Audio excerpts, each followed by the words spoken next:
So when we forget who we truly are, the mind with its survival nature, that's what it's built for. It's basically a nervous system.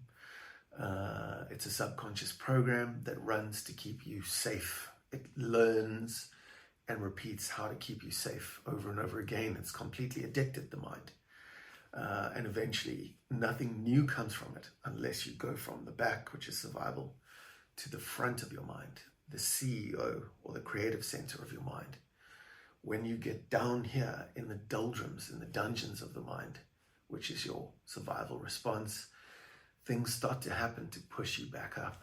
And it's love or suffering that are going to get you to the front. It's love or suffering that are going to spiral dynamics. They're going to get you up and spiral you up towards growth, creativity, and contribution, where you move from a victim to a creator again. You move from an anxious person to someone who's completely loving, empathic, warm, patient, and kind. That's your true nature.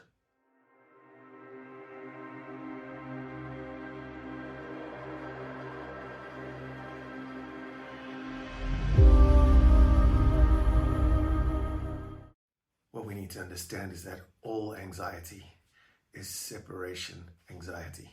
It is separation from the true self. That's what anxiety is, and it's come as a friend, as a messenger. And to really overcome anxiety, we've got to get beyond the masks of the personality and really get inside and reconnect with who we truly are.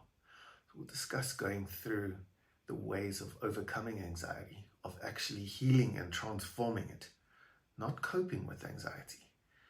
That's yesterday's news.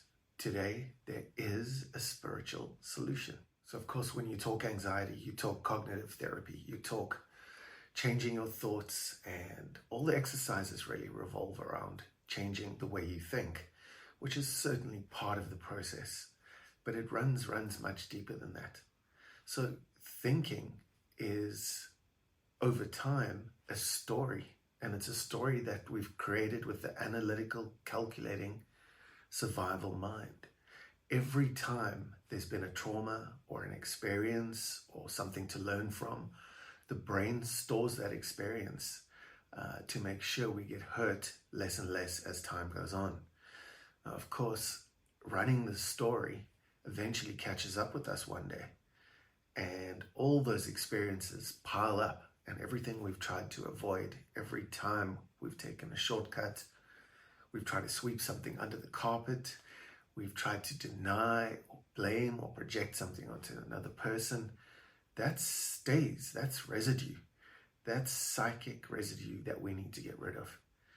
So eventually, anxiety comes and separates us from our self. The self, the person that we think we are. And in a way, that is terrific news, because in the first half of life, we need to accumulate a story, experience, life experience. We need to develop a deep understanding of ourselves, others, and the world and the universe. And how we do that is, we're thrown in to this world kicking and screaming. And of course, from a very young age, to bear the brunt of life, we need to put on certain masks that protect us from harm. Codependence is one. Of course, we're all codependent. We're codependent on our parents when we're young. These can turn into addictions or cross addictions as you get older, if you don't remove those masks. And all masks are similar. We put on masks for control. We might put on a victim mask. We might put on a mask of judging, being a harsh critic of ourselves and other people.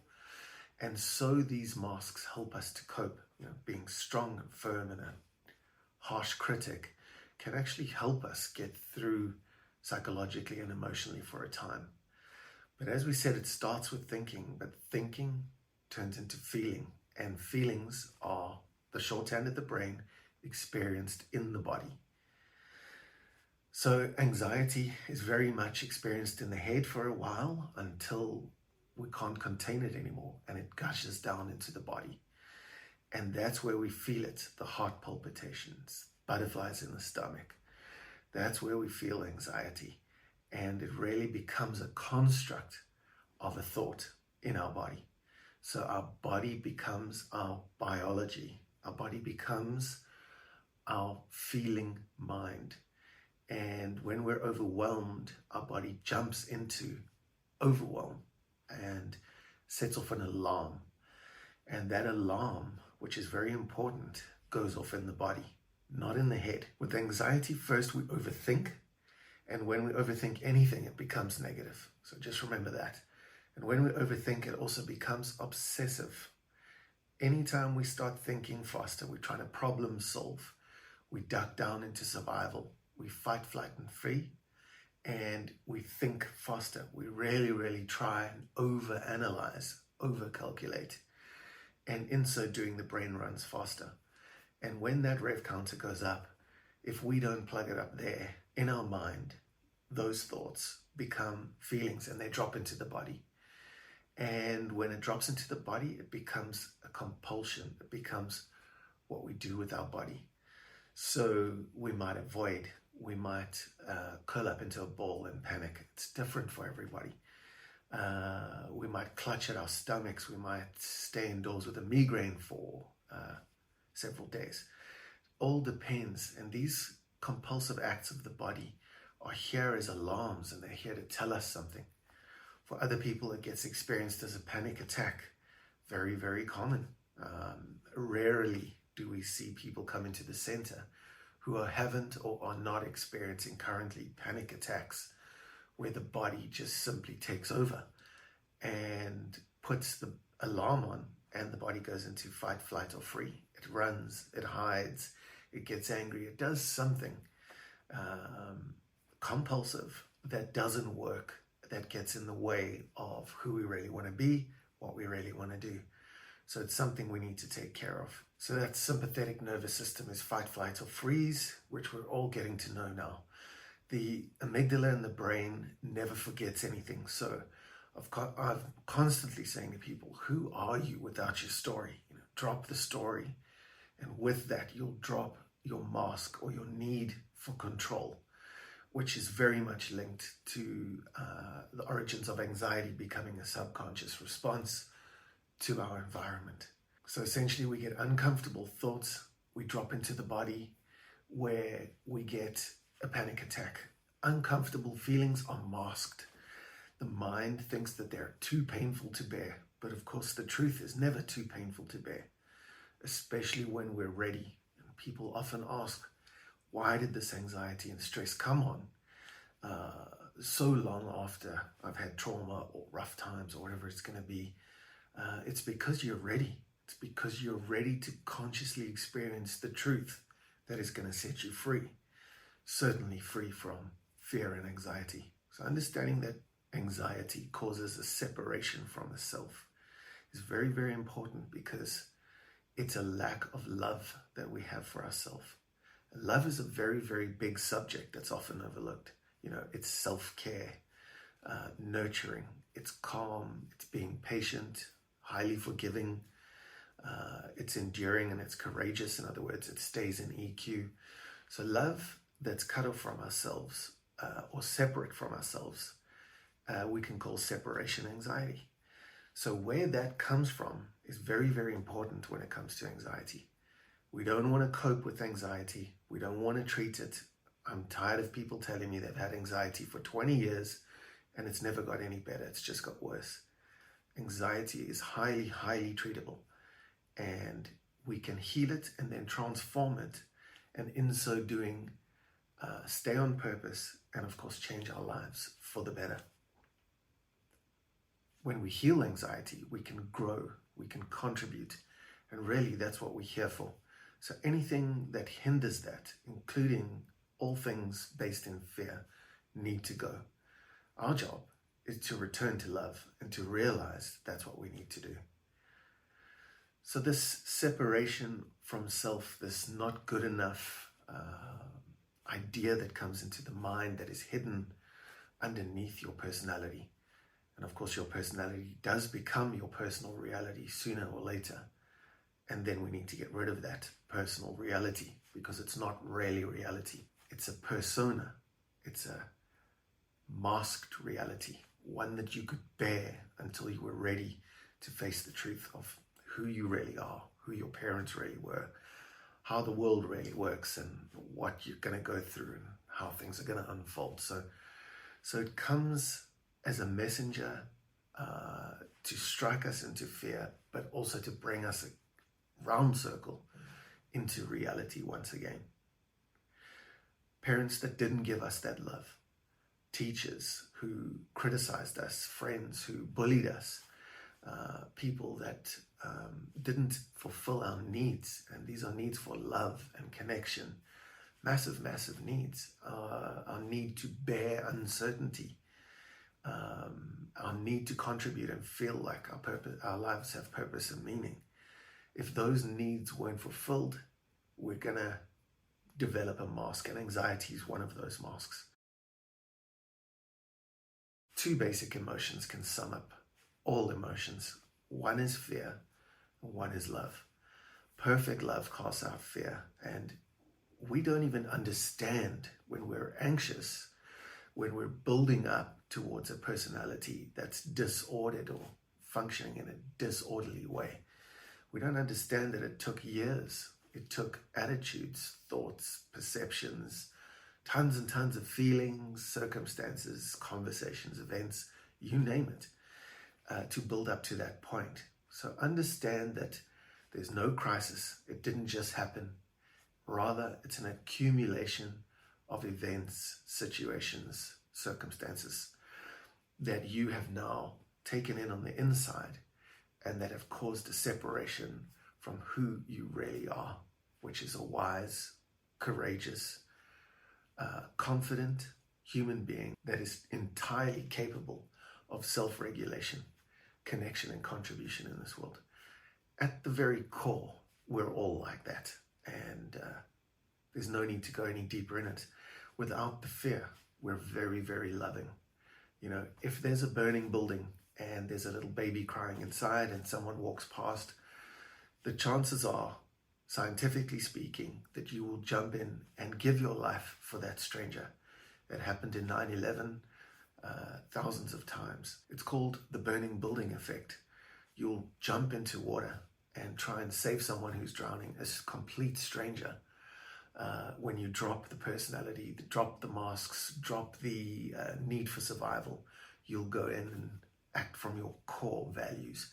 And when you do that, you're now accessing the true self, the self that has been separated and is experiencing depression, anxiety, whatever it's going to be, as a call to return home to your sacred self. So one of the biggest lessons we can learn now is never forget who you truly are.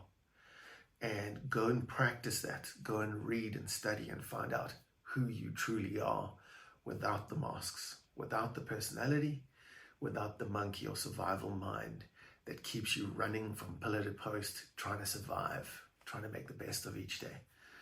At some point in life, I call it the second half of life, at some point in life, you've got to get to a finish line of the first half. And it's almost this dying to yourself while you're still alive that needs to happen.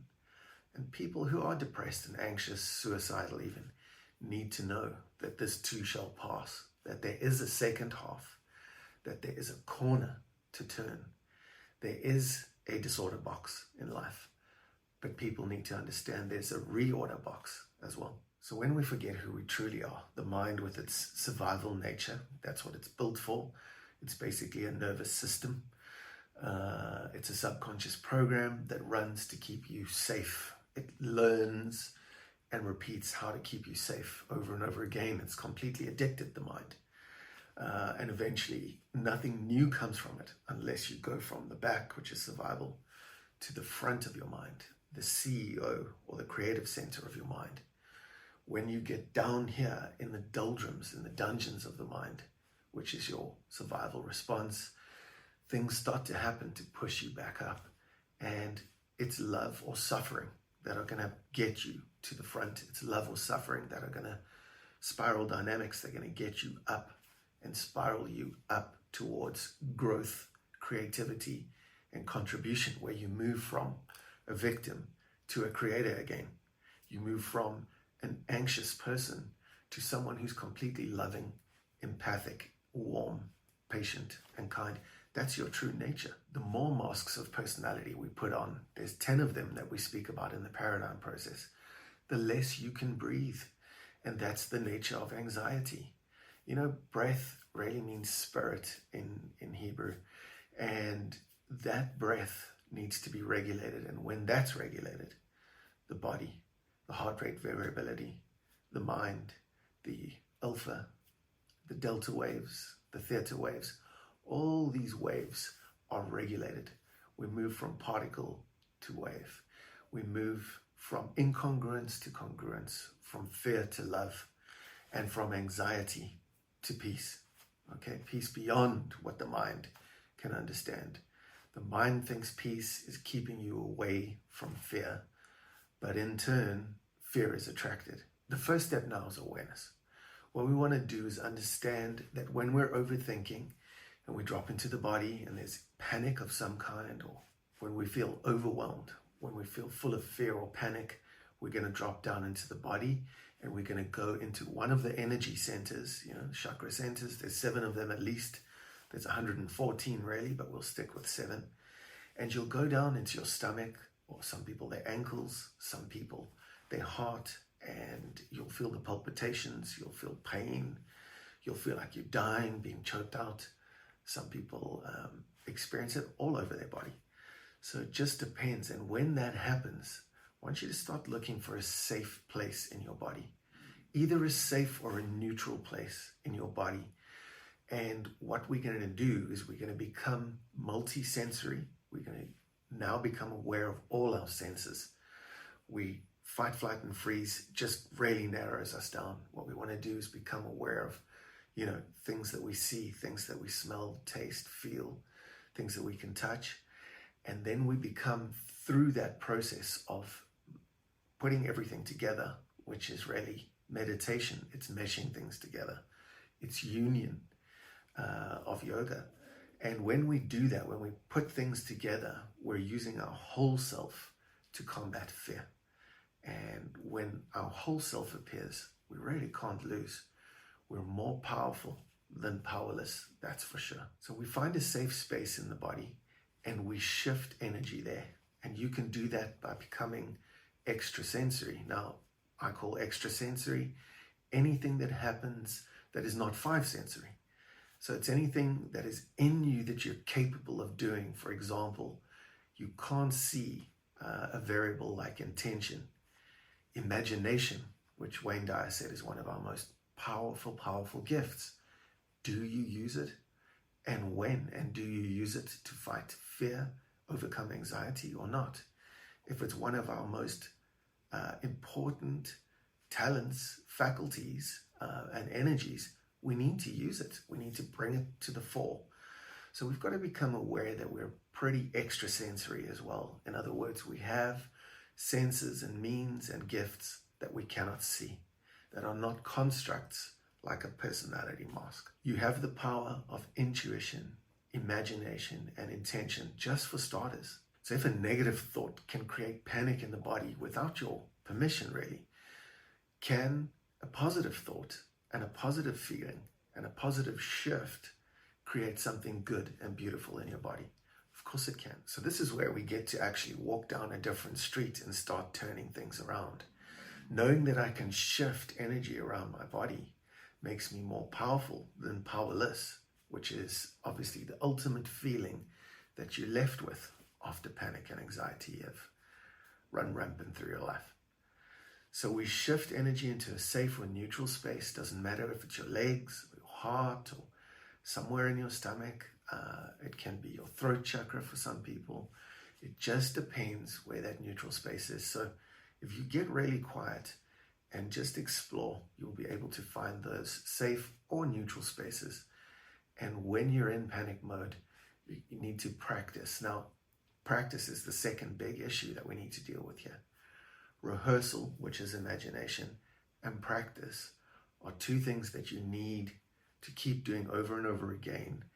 If anxiety and fear-based disorders were caused over many years, many instances, many moments, then we're going to have to do the same thing. use many positive instances, moments, and days, weeks, months, and years, because this should become a life practice.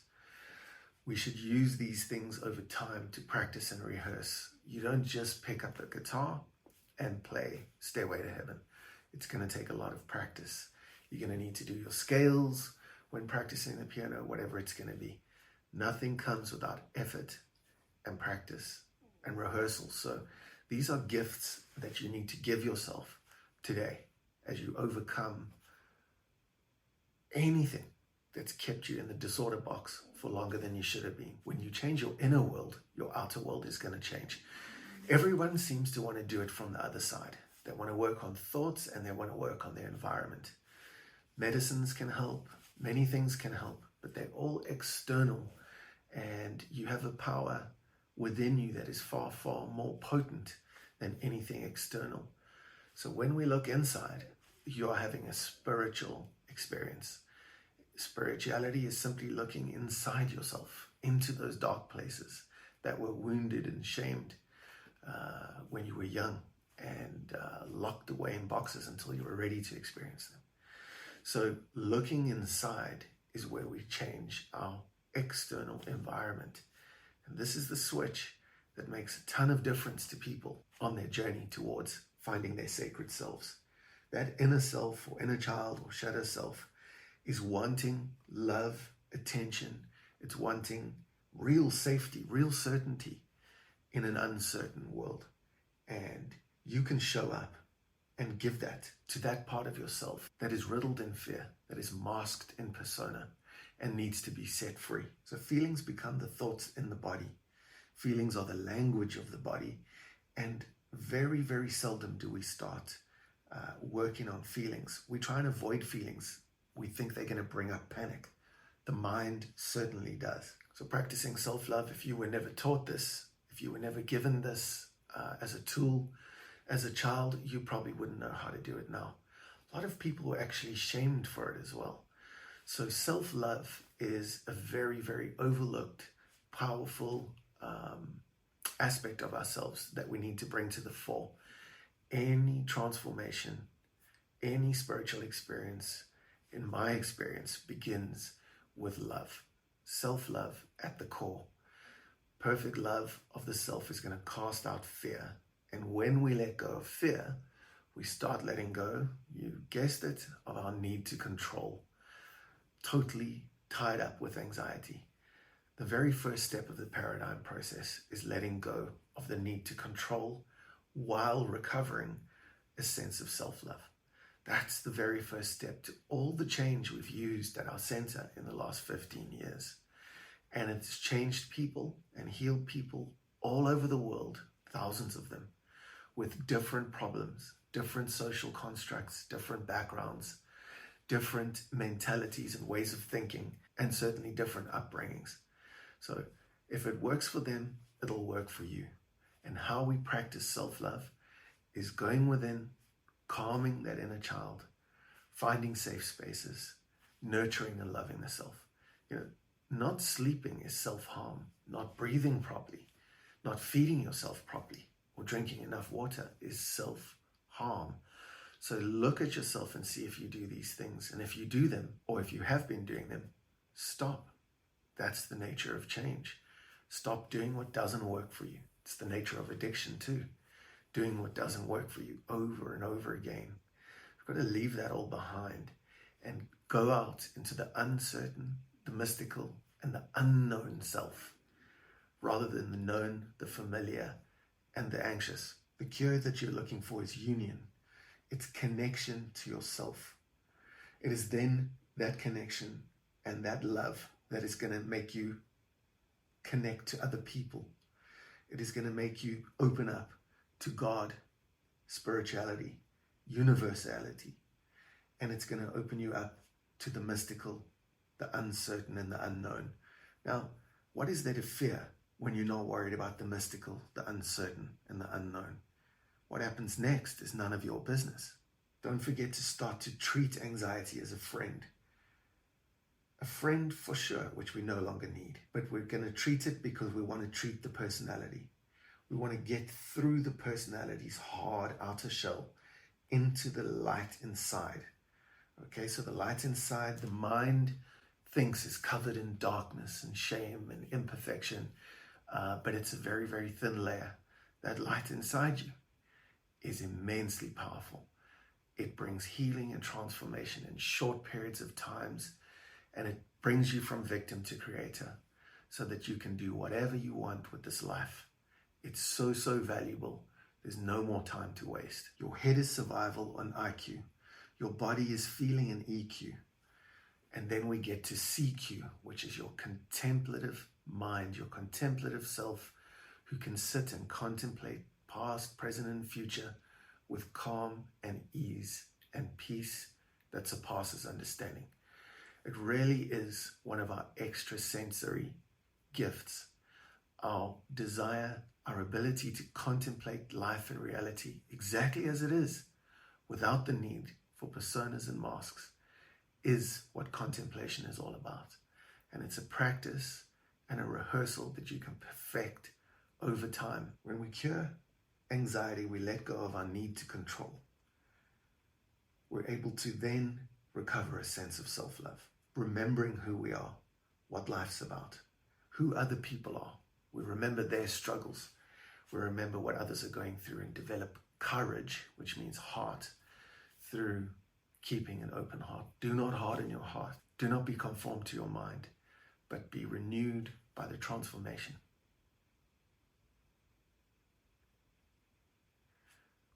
We are not conformed to our minds, but we're renewed by the transformation of our minds, of ourselves. And this is what we're going for here. Not coping, real healing and life transformation. Okay, the neuroscience of who you are is your IQ. That's in your head. It's about knowledge and information. Your biology is all about feelings, and that's where we're going to make change happen, rather not just in our thinking, but in our neurobiology. So our EQ is in the body. Feelings remain long after memories and events and things have happened. Feelings are the body's way of chemically experiencing something years and years later. So when those chemicals go astray or awry, we need to fix them and we need to regulate them once more. And then remember that CQ, is putting everything together to be able to contemplate who you really are, who God is, who other people are, without the need for denial, for blaming, for projection, or for masks. So neuro is to know. And it's not enough to know. Biology is how we do things, how we action our lives. And CQ, your contemplative intelligence, is the why. When anxiety reigns supreme, the unconscious becomes the language of how we feel in the body. Whenever we become mindless, we become conditioned to what happened in the past.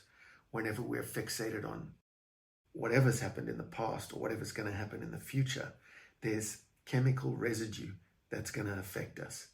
So being aware and getting out of those states as soon as we can is really, really important. Anxiety is based in the monkey mind, the lizard brain, the unconscious. So what do? We become more mindful and we go and work out of our prefrontal cortex. Here, problems are solved. We create instead of become victims. We grow, we contribute when we remain at the forefront of our heads. And really that's what they meant in the old days by the third eye.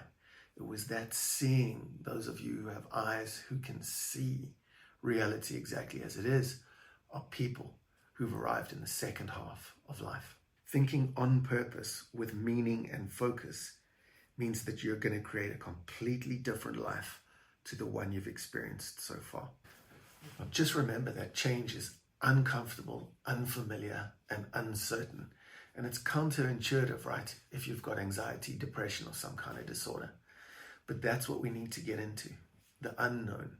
We need to use our extrasensory perceptions of imagination, used in meditation, of mindfulness, of being able to picture and hold that picture. If you can hold it in your head, you can hold it in your hand. And use these extrasensory gifts that we've been given to imagine, create and design a new future. And if we are creating a new future, automatically we bring certainty there. And the uncertainty, which is anxiety that the mind and body experience, starts to dissipate with the new level of certainty that you're creating about what you're going to do with yourself, your future, this life. So just remember that metacognition is being able to look at yourself and recognize that there's two of you. Recognize that there's a thought going through your head, and there's something inside you, we call your sacred self, that is actually listening to the thought. It's observing and witnessing the experience of the thoughts and the feelings in the mind and body. So metacognition is almost like a mirror when you wake up to it. Being able to go above who you thought. Meta, going above. Cognition, thinking. Going above who you thought you really were. That is spiritual experience in a nutshell. We start to think and feel in new ways, and those emotions that we unleash with courage when we open our hearts give us higher levels of energy. And that energy, because everything is energy ultimately, that energy allows us to change, to make positive change, to turn negatives from the past created out of survival into positives for our future. Using your extrasensory power of intention, real solid intention, is where two roads diverge in a wood. It's where massive decisions are made. Intention brings meaning. What are you going to do with this? And where focus goes, energy is going to flow. Where you set your intentions, you'll end up going in that direction, which can be a completely different direction than you were on when you were suffering a fear-based reality. Your million-year-old anxious brain today is a product of society, of biology, of hormones, epigenetics, and all sorts of things that have led you down a garden path towards fear, creating someone who has to survive in a harsh, cruel, and uncertain world. Overcoming anxiety, living from a place of purpose and meaning, of contribution and growth, is completely different. It's where we don't fear what we don't know. Everything is happening for us, not just to us. And this is the language that's going to heal anxiety deep within. Vision, imagination, the power of intention are really the extrasensory things that we're going to introduce to the mind, heart, and body that are going to change everything. Of course, everything needs to change, or they wouldn't call it the second half of life. So it is in dying to self that we're born to eternal life. That is going to say, in other words, we're going to leave the masks, the nonsense, the fear behind, and we're going to return to love, to authenticity, to knowing thyself, and to creating the best future we can for ourselves and others.